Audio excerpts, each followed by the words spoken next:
అతిక్రమములు ఒప్పుకొని నన్ను నీవు ప్రేమించు, నా ఆజ్ఞలను నీవు గైకొని ఎడల 1000 తరముల వరకు నా కనికరము నీ మీద ఉంటాదని ప్రభువైన క్రీస్తు వారు తెలియపరుచున్నారు. ఆమెన్. ఎంత ధన్యకరమైన మాట చెప్పి ఉన్నారు. నన్ను ప్రేమించే వారిని, ప్రభువైన క్రీస్తు వారిని ప్రేమించే వారిని ఆస్తికర్తలుగా చేస్తాడు, సంపన్నునిగా చేస్తాడు.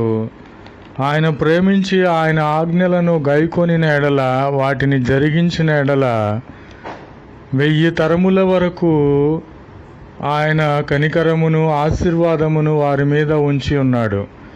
1000 తరములు అనగా ఒక తరమునకు 100 సంవత్సరములు వేసుకొనిన 1000 సంవత్సరముల వరకు